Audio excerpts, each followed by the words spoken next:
उस दिन सवेरे 8 बजे मैं अपने शहर से दूसरे शहर जाने के लिए निकला। मैं रेलवे स्टेशन पहुंचा, पर देरी से पहुंचने के कारण मेरी ट्रेन निकल चुकी थी। मेरे पास दोपहर की ट्रेन के अलावा कोई चारा नहीं था। मैंने सोचा कहीं नाश्ता कर लिया जाए।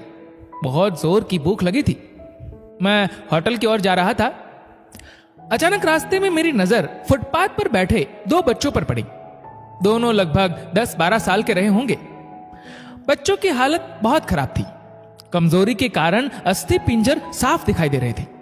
वे भूखे लग रहे थे। छोटा बच्चा बड़े को खाने के बारे में कह रहा था और बड़ा उसे चुप कराने की कोशिश कर रहा था। मैं अचानक रुक गया।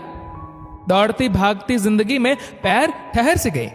उनके जीवन को देख मेरा मन भर आया। सोचा इन्हें कुछ पैसे दे दिए जाए। मैं उन्हें 10 रुपए देकर आगे बढ़ गया। तुरंत मेरे मन में एक विचार आया, कितना कंजूस हूं मैं। 10 रुपए का क्या मिलेगा? चाय तक ढंग से न मिलेगी। स्वयं पर शर्म आई, फिर वापस लौटा। मैंने बच्चों से कहा, कुछ खाओगे?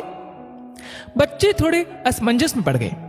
मैंने कहा, बेटा मैं नाश्ता करने जा रहा हूं, तुम भी कर लो। वे दोनों भूख के कारण तैयार हो गए। मेरे पीछे पीछे वे होटल में आ गए। उनके कपड़े गंदे होने से होटल वाले ने डांट दिया और भगाने लगा। मैंने कहा, भाई साहब उन्हें जो खाना है वो उन्हें दो, पैसे मैं दे दूंगा। होटल वाले ने आश्चर्य से मेरी ओर देखा। उसकी आंखों में उसके बर्ताव के लिए शर्म साफ दिखाई दी। बच्चों ने नाश्ता, मिठाई व लस्सी मांगी। सेल्फ सर्विस के कारण मैंने नाश्ता बच्चों को लेकर दिया। बच्चे जब खाने लगे, उनके चेहरे की खुशी कुछ निराली ही थी। मैंने भी एक अजीब आत्मसंतोष महसूस किया।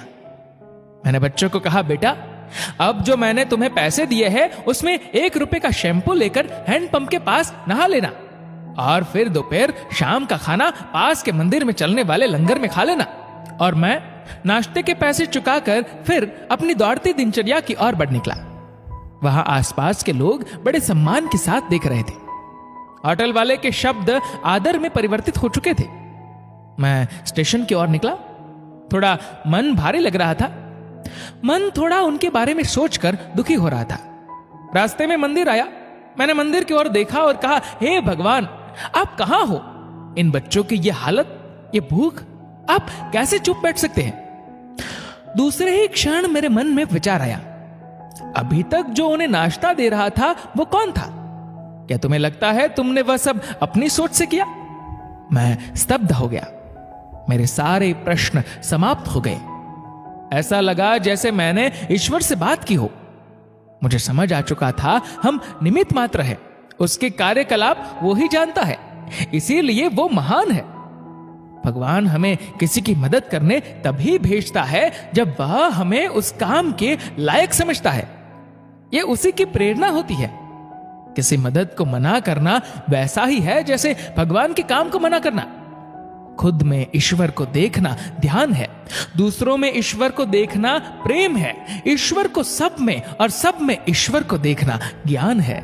दोस्तों, इस वीडियो को लेकर आपकी क्या राय है नीचे कमेंट करके जरूर बताएगा। और अगर आपको वीडियो अच्छा लगा हो तो इस वीडियो को लाइक करेगा, शेयर करेगा ज्यादा से ज्यादा लोगों तक। और ऐसी ही और भी इंस्पिरेशनल वीडियोस के लिए सब्सक्राइब करें हमारे यूट्यूब चैनल को और फेसबुक पर फॉलो करें हमारे पेज को। धन्यवाद।